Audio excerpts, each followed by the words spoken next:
Mark Katrikh. I am the Deputy Director here at the Museum of Tolerance, and it is my pleasure to welcome you this afternoon. For a cantor who's lost his voice is an ironic tragedy, as the vocalist who leads the congregation in song and prayer and teaches bar and bat mitzvah classes to have to sit pathetically inert and mute before the congregation while the rabbi takes over his duties at services.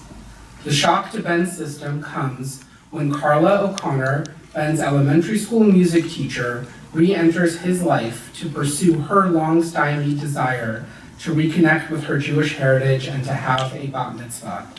She wants reluctant, recalcitrant Ben to be her teacher, and she's not about to let a little thing like Ben's repeated refusals stand in her way. With a 1970s aesthetic and screwball comedy tone, Between the Temples is a sharply witty and heartwarming portrait of suffering, faith, and relationships, starring Jason Schwartzman and Carol Kane. And a very special thank you to our partner, the Los Angeles Jewish Film Festival, and to our very dear friend, Hilary Helstein. Yay, we give Hilary a round of applause. A very special Q&A with director Nathan Silver and from the film, actress Carol Kane. Yeah. I'm Hilary Helstein. I'm the director of the Los Angeles Jewish Film Festival, and I'm so proud that we were able to present the sneak preview today.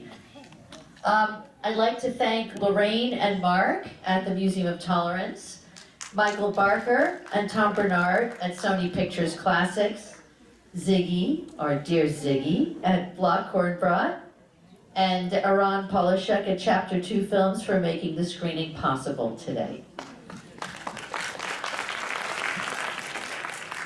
And now I would like to introduce two very amazing people. The co-writer and director, Nathan Silver, and the incomparable and one of my most favorite actresses, Carol Kane.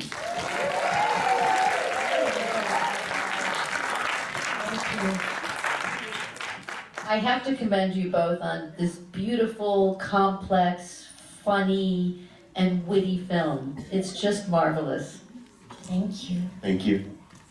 I want to start out by asking you, Nathan, what was your inspiration in making it? What was the origin of the film? So I was shooting a documentary about my mother, and she had just moved upstate and had joined a temple. She grew up in this like socialist household. She was a red diaper baby. So the fact that she had even joined a temple was a bit of a shock to me. And then while shooting this documentary, I found out that she was in a B'nai Mitzvah class.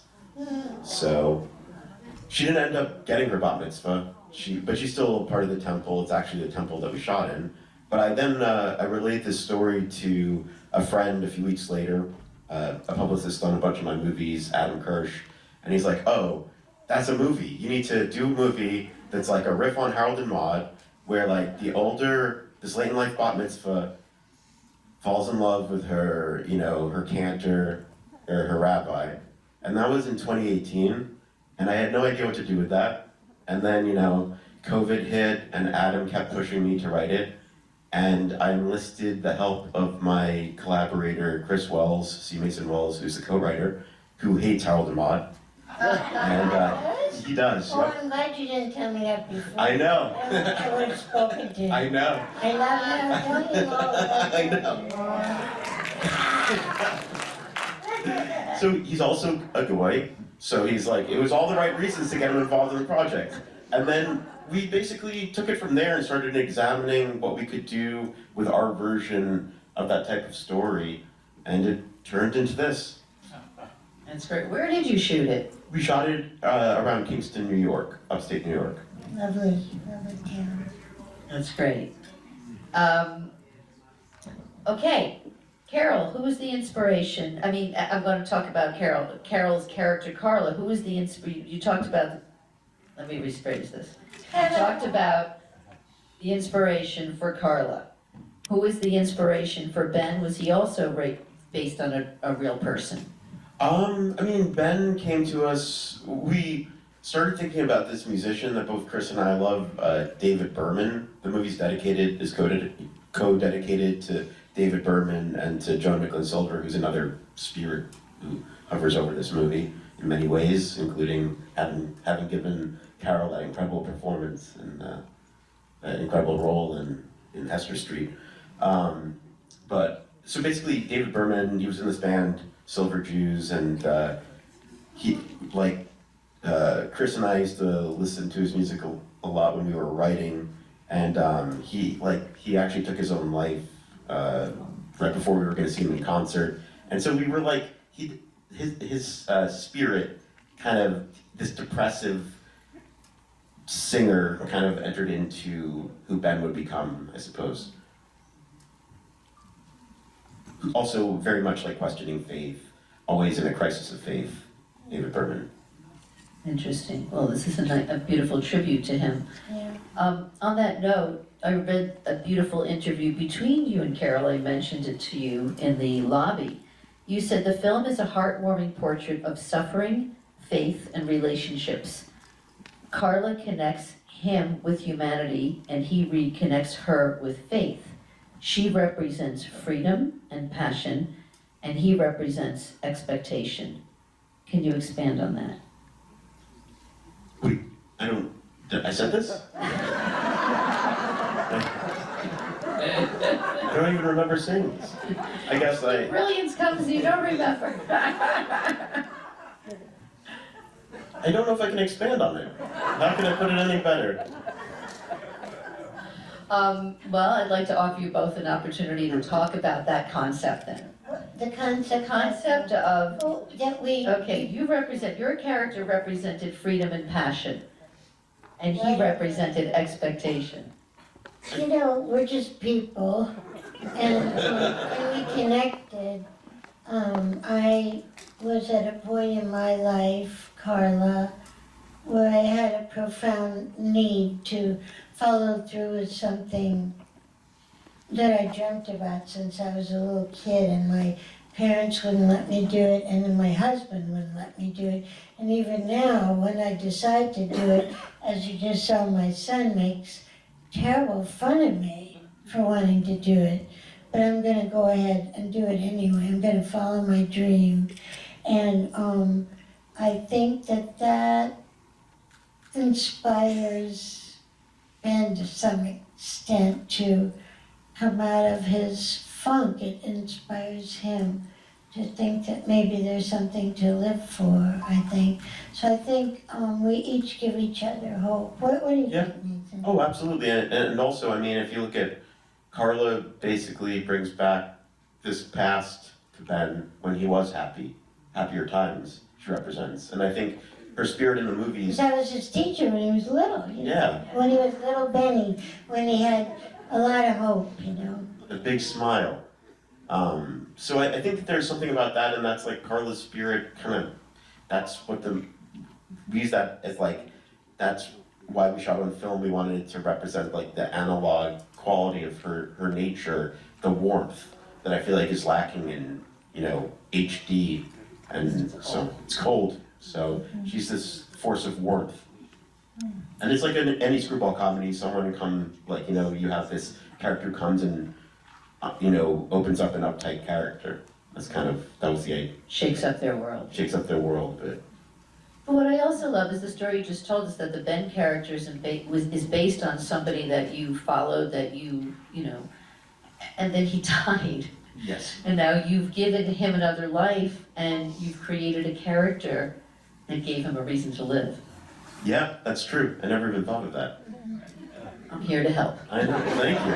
Will you be my therapist? My mother's a therapist, that's funny. Let's talk about casting. So how did you come to cast Carol and Jason? Sure. So it was written for Jason, and through some stroke of insane luck, he actually took to the material. We have a friend in common who helped push him in that direction. And so after casting him, we were trying to figure out who we were going to go out to for Carla's character, and I had just gotten married. I had I was on my honeymoon, I had COVID, and I was in a feverish sleep in Paris. And suddenly I was like, Carol Kane in Paris. An insane fever dream in Paris. And I thought of Carol there. And I was like, oh my God, why? Like, how had we not thought of this before? And so I wrote to my producers, and I wrote to my co-writer, and everyone was like, duh. She was like right there, standing in front of us, and we were looking past her for whatever reason. And I can't imagine the movie working without her and Jason. I mean, it's just essentially so. And I'm so honored she wanted to participate in this, and I think Jason was a big draw because you loved his work. Oh, I just was so in love with Jason's work, and I just thought, well, I'll just do anything. But then we had a Zoom call because it was COVID time, and the three of us talked twice for a long time, and I got more and more attracted to the story and the material, and Jason was the cornerstone for me. But then Nathan also became a cornerstone for me. And I remember seeing their two faces, the two boxes on my Zoom meeting, and like I was like, their initial rapport was already like they were in character, like the way they would go back and forth. I'm like, this doesn't need to be made even. Or I don't need to do much work here because it's already going to just have its own. And that's how I felt, like that I didn't really need to do much work because I could just look at him and trust him and just go with his feelings, and I would be okay. Yeah, and yeah, they had this great spirit on set where like it was like a screwball comedy. Like, I just felt like you guys were always making jokes and doing all sorts of, doing stretches outside on the parking lot. It was really neat to watch. Thank you. That's amazing. Well, the chemistry was there, very evident in the film, and it was fun and funny, but also very heartfelt and very intimate. How is this, Carol, how is this role different than other roles you've played? Oh, well, every role is different, of course, but well, first of all, I've never done a movie that entailed so much improvisation because we didn't get the lines until, the night before? Sometimes the day of, sometimes, yeah, usually the night before. And then we knew what the crux of the scene was supposed to be, and then we shot the lines as written, and then Nathan would inevitably say, no, that's not it, that's not right, and then we would keep shooting, keep improvising, keep shooting until he felt that we had it. And to his credit, he would not give up until he really felt that it was the truth. And there were a lot of things that the actors themselves came up with on the spot. I love to allow them, a lot of freedom, and some scenes, some scenes were to script, and other scenes we went, into whole other territories, like the. What he did, I made such a mess. This is what I'm talking about, so no one can the no one can see what I've screwball done. aspects of life. No, it's I perfect. wet my dress on purpose. It's black, nobody can see. Yeah, okay, I shouldn't have said anything. I love it. No, that's it. A little Carla. Okay. So what kind of preparation did you have, and how much time between the time that you agreed to do the film and the time you shot? There's two questions there. I guess the preparation happens in between. I mean, by the time we cast Carol, I think we were like maybe 5 or 6 months out. And then the main thing for me was I do not speak Hebrew. So that was terrifying to me because I really wanted to do a good job. And I was lucky enough to work with, is he a friend of yours, Nathan? He was he's One of our a friend, yeah. producers? What's that? Taylor, our producer, they Taylor. work together a lot. It's one of her best friends. So Anyway, this young man, very young man, who coached me, came over. My mom sometimes sat in on our sessions and just, repetition. And it's not easy if you're not familiar with Hebrew. And I had spoken Yiddish in a movie, but as you all probably know, that's extremely different. Yeah. Because in Yiddish, you can hear some of the Eastern European languages that I'm familiar with, but in Hebrew, that's a whole other story. and what was interesting, I mean, so Chris and I write these things that read like novellas, like it doesn't read like a proper script. So that's what the actors had throughout prep. And initially, Carla's character was not Jason's teacher. They were complete strangers in the first draft that they all had. So it was through talking it out with the actors, because the actors would come with all these questions, and the more questions, the better. And so then we were like, they need to know each other. And then your mother was My mother's music a teacher. musician and a music teacher. So And she was a big part of my inspiration because my mother moved to Paris when she was 55 and started her life all over again and became very successful as a teacher, musician. And so that was, I knew, Nathan's mom was an inspiration, but then also my mom was an inspiration. The spirit to be brave enough to start over at whatever age and have the faith that a new life could be born. That's amazing. Yeah. a movie of mothers. Tribute to mothers. There are two. He has two mothers, and that That's beautiful. Yeah. Talk a little bit more about the process of you working with Nathan and working with Jason. Let's see, I think that by and large it was fun. Although I think I did think there was going to be a script before we shot. Somebody lied to me, I'm not gonna say who. I tried. Tried. It's not in me to produce the script by the time you shoot. So I sort of thought, any minute now I'll be getting a script. And then it was the night before. And then I had to realize that I was not going to be getting a script. And anyway, we sat and talked and just had fun. And the fact that we just sort of all tirelessly agreed to keep going until we had what we needed to have. It was really fun. Well, that's funny because that's a challenge. As an actor, you're relying on that, that Bible, so to speak, to dictate what you're going to do. But in this case, I guess you threw it to the actors to rely on becoming their characters to be able to be strong enough to improvise and live who they were.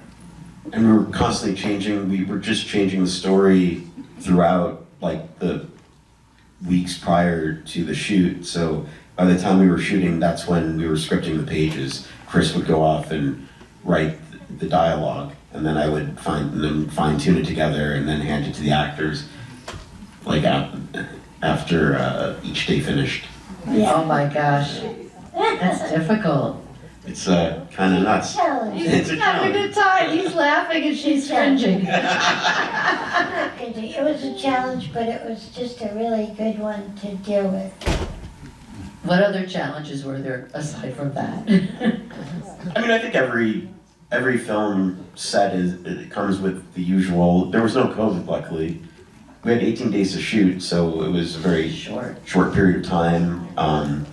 And we had rescheduled the bat mitzvah scene outside a few times, and luckily it fell on this gorgeous day. It was in March, and it was like in the 60s somehow, and it was butted up against 2 hideous days.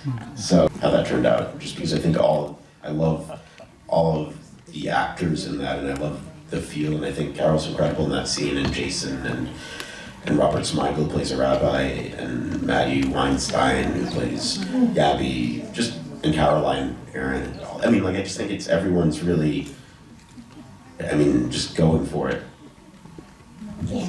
Well, yeah, I love that scene, but I also really love this scene where where Ben comes over to my house and accidentally drinks some tea with somebody. It wasn't my fault. Little Benny. No, Ben. You know, he watches himself on the TV getting bar mitzvah, and he's behind himself, and it's revealed that I sang on this album, and you know, I think we just become extremely close in that scene for the first time, and the closeness keeps evolving, but I think it's sort of born in that scene. It was a beautiful scene. And also, that's the scene in which Nathan just would not give up.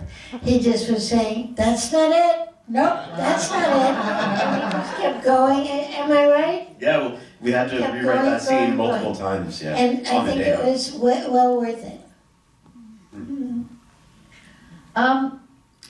You had a cast with a lot of Jews. Yeah. Was that a deliberate choice, or how did that come about? Yeah, our goal was to cast like all Jews for Jewish characters, except for Dolly DeLeon, who plays a convert. That made sense to us that she not be born, wasn't born a Jew. But like, yes, we're consciously doing that just to see if we could pull it off. Yeah. In some ways, and a lot of people then come from families where they they bring something lived into it. So that's, but it's not. I mean, it's not like this. It's Well, it's not so part of this often the opposite. Jew face thing, Yeah, that's my So point. often the opposite. Yeah. But I think also because, and you said in one of the articles I read that Robert Smigel considers himself observant. Yes. Yeah.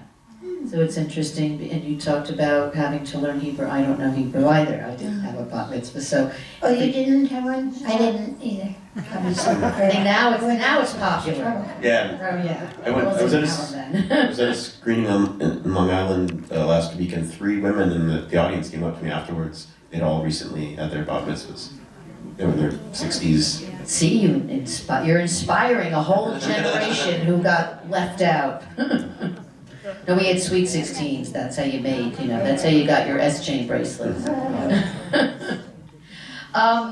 So tell me, how did you adhere to the accuracy of the Judaism in the film?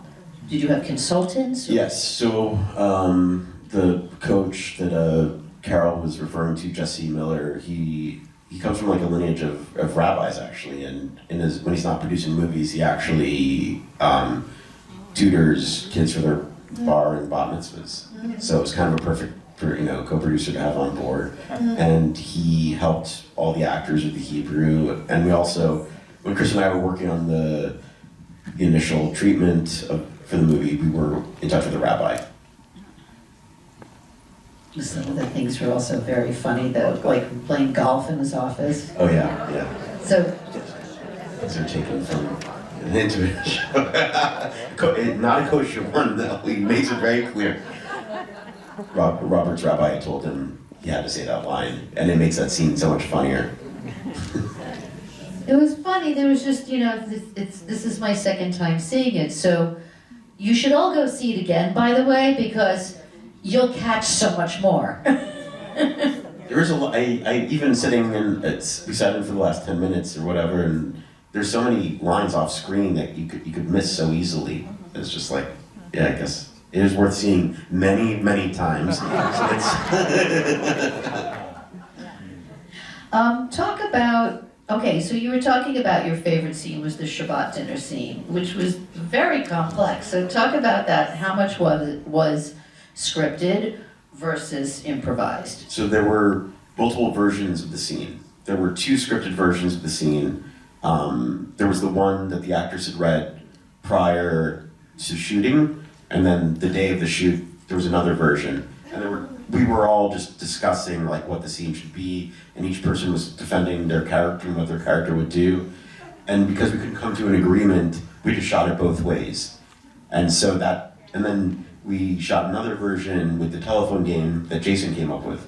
Oh, And so this was over the course of 2 nights with 2 cameras, and we basically just shot kind of 3 versions of the scene. And the editor, who had been told from the beginning, he's like, that he was in for it with this, because it was going to be a mess for him. So he was like kind of just going through all this mountain of footage, and he realized that if he did a 3-act structure and basically used all 3 versions of the scene, it would work. And that's what he did. it's an amazing editing job. I know, it's incredible. I mean, really, and you can't even imagine how many tracks of audio there were, because there were all the law of mics, and Yeah. it's kind of nuts. Carol, what was the biggest surprise for you when you saw the film for the first time? Well, sort of just what we were talking about, the editing, because we were all over the map all the time. And so there was just no telling, if you could glue it together or not.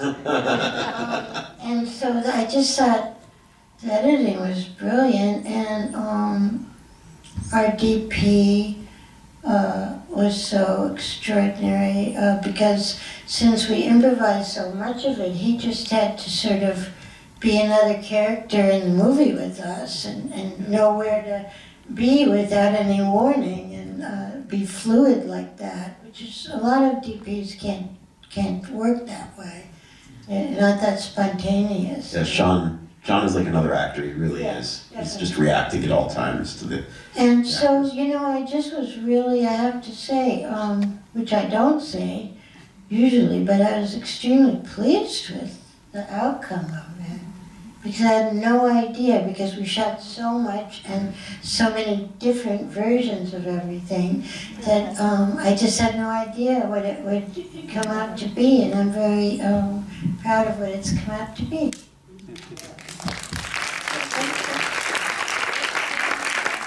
I just have a few more questions. Can you talk about their love relationship? I mean, what was your intent going into it? Romantic, teacher-student? We wanted there to be a relationship where there was a real connection, real love, and you couldn't quite put your finger on whether it was romantic or not. And that was kind of the question throughout. And I feel like the actors were asking that, and the characters were asking that too. And there was one version where it did go completely romantic, and we threw that out because it just didn't feel true to the characters. So it's almost like they're constantly questioning what it is they're feeling, which it feels like that would actually be, like during the Shabbat, he feels this way, and he's going to say it because he feels like he has the nerve to say it, And I don't know, it made more sense to leave it in this place where it was a question mark rather than something that was completely blatant. Carol, what is your reaction to that? How did you feel as the character Carla? Yeah, I think that when I say in that scene, I need some time to think about it, a little time, and then I say, I think that that's where I am at the end of it. I know that I love him, but I don't know how exactly. I don't know what our future should be together, but I know we have a future together. Yeah. It was beautiful. It was just two souls that found each other and needed each other at that time and connected. And sometimes that's all you needed to be. People need people. There you go. People need people. I have one more question before we open it up. So, in this day and age, with so much going on in the world, how do you feel about releasing this film, which is about Jewish people? And what are your hopes for the film? Well, I mean, it's a movie about having faith when things are completely hopeless, faith in the absurd, that Kierkegaardian idea. It's been haunting me since I read Kierkegaard when I was 16, and I know that sounds pretentious, but that's how I was this dumb, pretentious teenager. But like that idea of faith in the absurd, where you hope, even though everything is so miserable around you, that these people find each other, and you know that Ben has a reason to live. Like that is very meaningful for me, to have warmth, to have humor in the world, to have heart. Like that's important. And also, in Judaism, it's all about questioning everything in front of you at all times. It's like the Talmudic scholarship of living. So it's like just constant questioning, and not forgetting that we should just always be asking questions about what's happening in the world, in our life, in our minds. So I feel like, for me, it reads, or it feels like a very hopeful movie. And I would hope that people see some of that humanity in the movie, and it imparts a need to feel that and find that in life, when it's hard to sometimes, feel these days. Yeah, absolutely. Absolutely. Carol, do you have anything to add to that? No, I think that's Nathan's character. How about we open it up for a few questions, but they have to be questions. Do you personally believe